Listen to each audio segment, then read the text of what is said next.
Good morning, good afternoon, good evening. It's Elliot Brown here in the Essex Business Radio studio, coming out to everybody and talking to everybody everywhere about how COVID-19 has affected us all. But on the positive side, what we're doing to cope with it, what we're doing to deal with it, and how we deal with it, of course. Any ideas, advice, and tips that people have for everybody out there going through the same sorts of issues. And today, and this is a business show, and obviously going out today, this is very apt to Karen West-Whylie from The BEC. Hi, how you doing, Karen? I'm good. Thanks for having me. You're very welcome. Thank you very much for joining.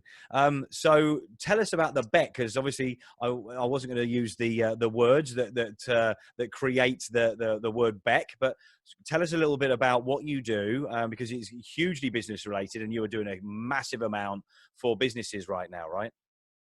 We certainly are. So we're the BEC stands for Barking Enterprise Centre. Yep. Our home is in Barking Town Centre. Yeah. We run three fabulous workspaces for businesses, home to 130 businesses, about to build East London's first creative workspace called 360, which will open in November. This year will be home to another 85 creative businesses. Wow.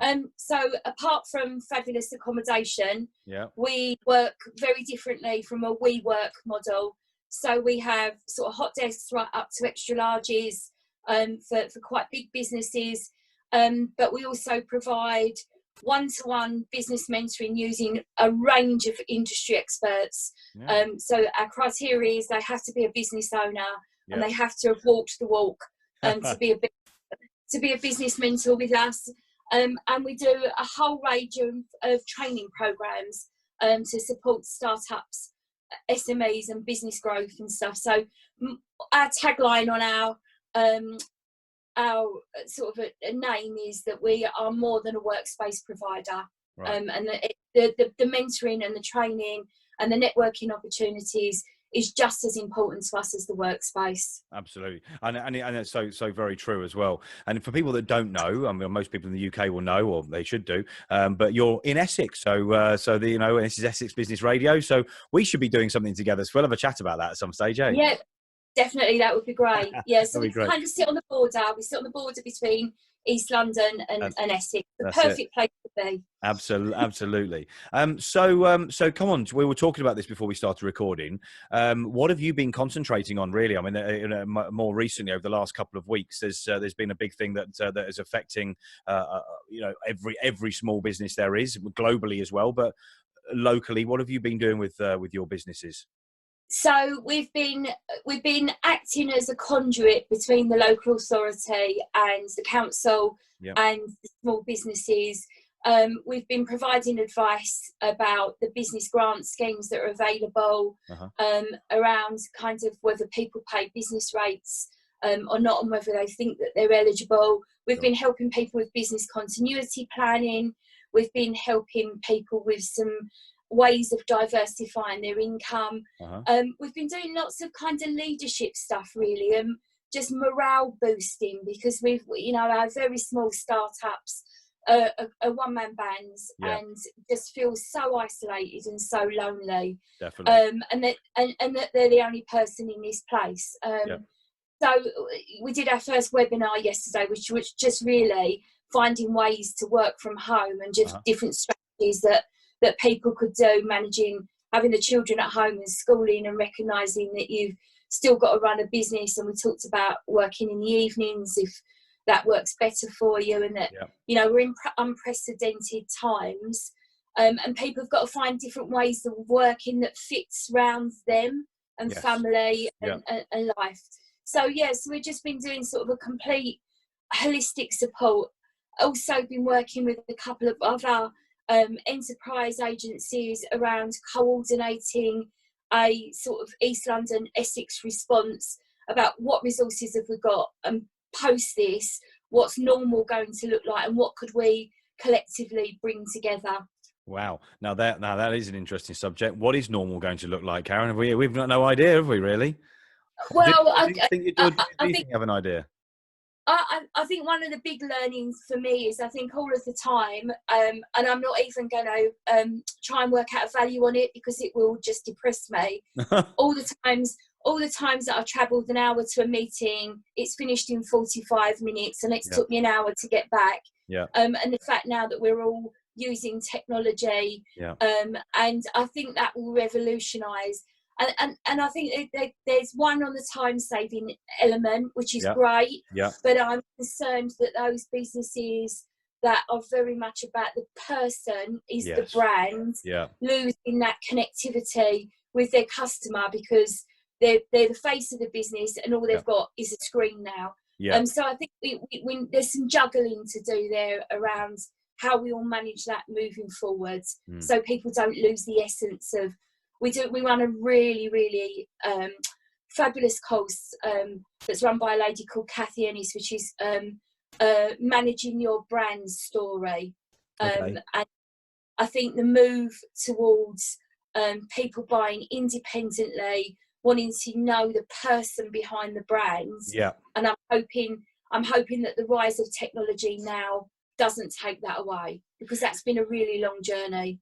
I mean, that's quite interesting actually, because I mean, you may or may not know, but that's the first podcast I did were literally the people behind the business, and I see that as a big thing. So maybe I was forward thinking. Maybe I was supposed to do things like this. I have no idea, and I'm not making this about me. What I'm trying to say is that I think there's a lot to be said for understanding the people behind the business these days, particularly in the smaller businesses. And if they understand the person, then they are possibly more likely to buy from them. I know that some of the people that I've done podcasts with have actually bought from other people that I've done podcasts with. So that proves that works. I think there are platforms like this, like podcasting, that can help people to get themselves out there. So I think this is a medium that's going to be used more and more moving forward. Do you? Yeah, absolutely. I mean, one of our values at the BEC is we call it the BEC pounds, and we have a written policy amongst the directors of the organisation, which is look local first. And we will always use a local supplier for everything we need where we can. I mean, sometimes we have to go to national companies because we just can't. I don't want someone looking us up going, "Oh no, you bought from somewhere." but generally, as much as you can. Yeah, I think the retail side of things, I think there will be, and I think this COVID-19, as tragic as it's been for business, I think for the high street, this will be a turning point, because I think there will be a rise of independent retailers through this. Maybe not immediately, but certainly where I live, the local shops are able to satisfy the demands, and all of the older people who are not in a position to queue up at supermarkets for hours, are making use of local shops. So, I'd love to see the rise of the high street butcher and the baker and the newsagent. I think that would be really good for the community. And I think I'm not saying the supermarkets aren't doing a phenomenal job. They are. But I do think there is a need for kind of local businesses, and people want to know that story and how people came to be, why they're doing what they're doing. So how has this impacted on your personal life? I mean, what has it sort of changed for you? I mean, obviously your business, it's you're constantly being there, working there for all of your clients, your customers, the businesses that you work with. But how has this impacted your personal life? I mean, how's this affected you? So, I mean, we had to close our buildings. There is no way under the government guidance we could keep them open. It would have been immoral for us to keep them open. I mean, for me, working from home is not unusual for me. So my team at the BEC called my office at home HQ. It's always people. So they all know that one day a week I work from HQ. Getting used to working here every day of the week it is slightly strange. And I find myself pulling 15-hour days at the moment, and that's just because of the sheer number of people that have needed our help and our advice and the mentoring side of it. So my colleague, we're yin and yang. She's our ops director. What was her name then? You went off a little bit. Could you say what's her name? Her name's Donna. So she's the operations director. She does all the sorts out the mentoring schemes and things. And so we've been flat out on arranging for people to speak to mentors and stuff and get the advice that they need. So yeah, I'm getting used to it now. It was difficult last week because my husband works in Canary Wharf and he works for a big merchant bank. Right. And he's doing 1 week on and 1 week off. Okay. So last week he insisted that he wasn't going to come in or buy me. And then every time I did one of these, he then came in and said, "Who was that?" So it's hard being away from the family. So, my son is 27. I've got an adoptive son who's 30. Right. Not seen them for some time. Yeah. But we've had some fun, where they're older. We've had some fun with family cocktail hours and MasterChef. And, tomorrow night we've got a pub quiz tomorrow night. So that'd be quite funny. Yeah. So I think it's getting used to kind of that. Also, I mean, the borough that we're based in, Barking and Dagenham, they moved so quick on their emergency planning support. Yeah. And there's a program called BD Can set up, which is about getting people food and medication, particularly for vulnerable people and people that are without money and things. And that's worked really well. I think that in the first 2 weeks there's been something like 1,600 referrals to that scheme. Really? Wow. And because of my former career, so before I did this, I was one of the heads of service in adult social care for the council. I've actually been managing 3 localities. So we're just there to troubleshoot and make sure that people get what they need. But the response has been phenomenal. And some real families in desperate need of help where they're waiting for benefits or have not been furloughed, just been laid off and waiting for money to kick in, really. Yeah. Wow, you've got it all going on, haven't you? Busy girl. Yeah, we certainly have. Yeah, would I couldn't sit here. I don't know how people can do this. Yeah. I don't know how people. No. I don't. I mean, I'm working more than I was before, for sure. Well, actually, I don't know that we're, but definitely doing some silly hours for sure. Yeah. So what advice have you got for? I mean, you're obviously helping a huge amount of people on a personal and on a business level as well, and giving them huge amounts of support. But the people that aren't within BEC or the BEC, I should say, what would you advise businesses, people out there to do at the moment? If any advice you have for them? Yeah, I mean, I think so. The first piece of advice is don't leave it till it's too late. Yeah. So if you're concerned or worried, then talk to somebody as soon as you can, whether that be the bank, whether it be an organisation like the BEC. We don't just work in Barking and Dagenham, so if somebody has got a problem, we're happy to take a call. And if we can provide advice, we would always do that wherever they're based. Yes. But just don't feel so isolated and lonely about it. There are lots of organisations running really good webinars and support sessions for small businesses. Some of that's just sort of, they're there, it's going to be all right. And some of that's like a bit more sort of the nitty gritty of what's going on. Find out what support is available, and every local authority has got a different way of delivering that. Yeah. So for the authorities that we work in, that was an automatic. If you were a business rates payer, then the grant was going to be paid in. You didn't need to do anything. But I know some have done application forms and things.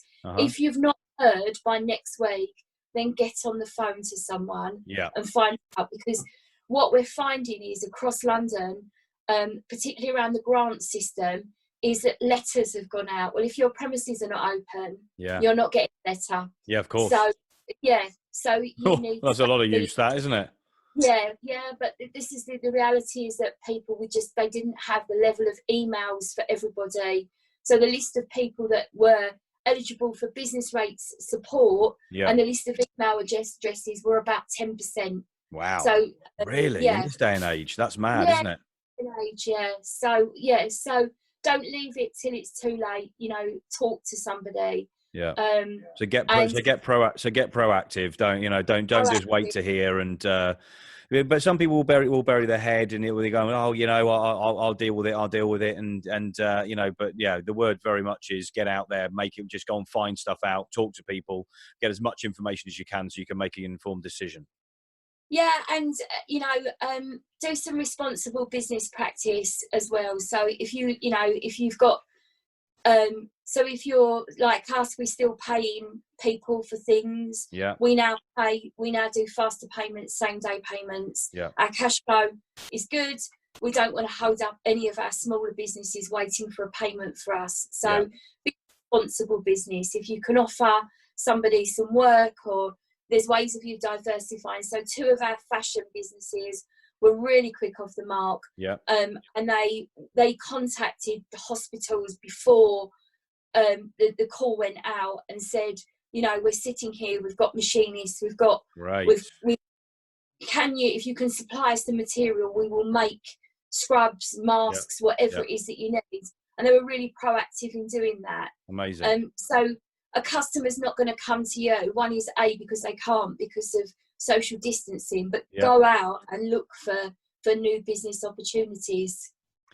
Listen, that's a great place for us to sort of almost end our conversation. Although I could have chatted for ages with you on this one, but I think that's a great point. You've got to push yourself out there. You've got to go and find the business. There is business out there. It's not as easy as it was, but this is a time, and I've said this numerous times.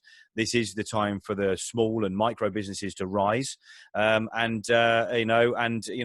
don't mean this in the wrong way. Take advantage of this situation. You know, find the strength, find the positive in this, and get yourself out there as a business owner.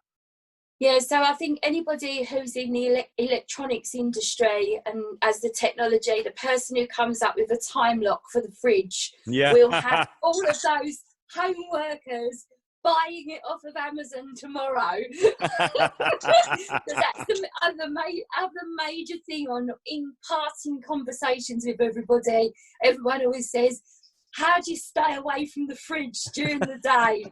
So one of my friends has she's got 4 children and she's really struggling at home. So like with the constant demand for food and snacks and things, so they have 50 pence a day.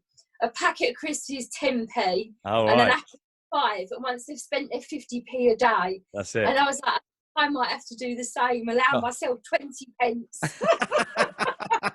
It's not a bad idea. There's another quick tip there. I like that. A time lock for the fridge would be better. Definitely. Well, listen, we are definitely going to be keeping in contact for sure. Definitely. You'll share this out on your social and stuff, isn't it? Where can people find you guys if they do want any information, whether it be locally or not? But where can they find you?